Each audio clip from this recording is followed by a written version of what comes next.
ആദ്യം നമ്മൾ തിളയ്ക്കുന്ന വെള്ളത്തിലോട്ട് സോയ ഇട്ട് കൊടുത്തു. അതൊന്ന് നമുക്കിങ്ങനെ ഒന്ന് ഇളക്കി കൊടുക്കാം. വെള്ളം നന്നായി തിളച്ച് കഴിയുമ്പോൾ നമുക്ക് ഓഫ് ചെയ്യാം. എന്നിട്ടൊരു 10-15 മിനിറ്റ് അതിൽ കിടക്കട്ടെ.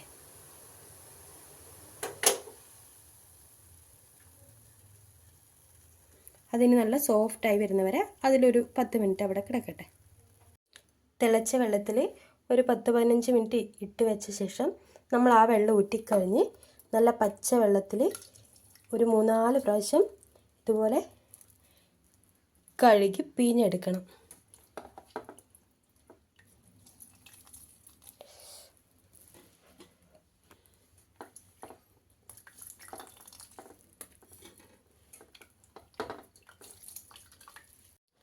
ഇത് കുറച്ച് വലിയ സോയ ആയതിനാൽ നമുക്കിതിനെ മുറിച്ച് പീസാക്കാം. ഇതിനെ നമ്മൾ മുറിച്ച് കഷ്ണങ്ങളാക്കിയിട്ടുണ്ട്. ഇനി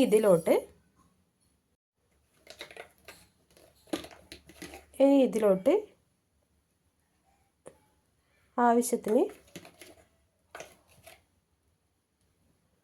മുളക് പൊടി,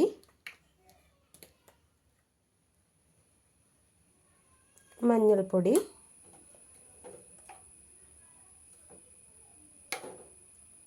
കുറച്ച് മല്ലിപ്പൊടി,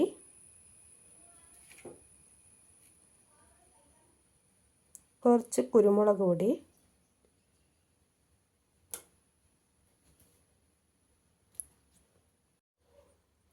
പിന്നെ കുറച്ച് ഉപ്പ് ഇവ ഇട്ട് കൊടുത്ത് നന്നായി ഒന്ന് മിക്സ് ചെയ്തെടുക്കുക. പാന് ചൂടാകുമ്പോൾ എണ്ണ ഒഴിച്ചു കൊടുക്കുക. അതിനുശേഷം നമ്മൾ മിക്സ് ചെയ്ത് വെച്ച സോയ നമുക്ക് ഓരോന്നായിട്ട് പാനിലോട്ട് ഇട്ട് കൊടുക്കാം.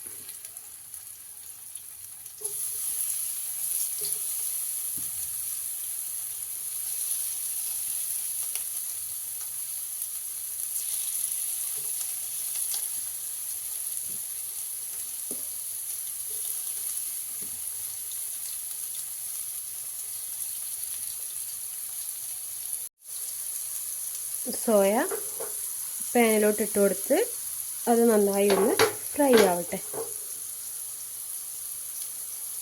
സോയ ഒരു ഭാഗം ഫ്രൈ ആയി കഴിയുമ്പോൾ നമ്മൾ അതിലോട്ട് ഒരു കഷ്ണം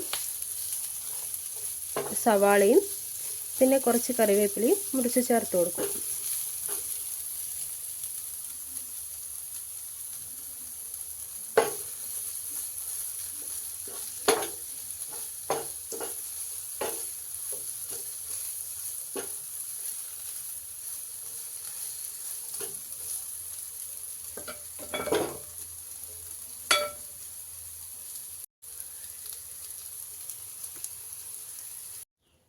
നന്നായി കുക്കായ ശേഷം നമ്മൾ ഒരു ബൗളിലോട്ട് മാറ്റി. നമ്മുടെ സോയ ഫ്രൈ റെഡി.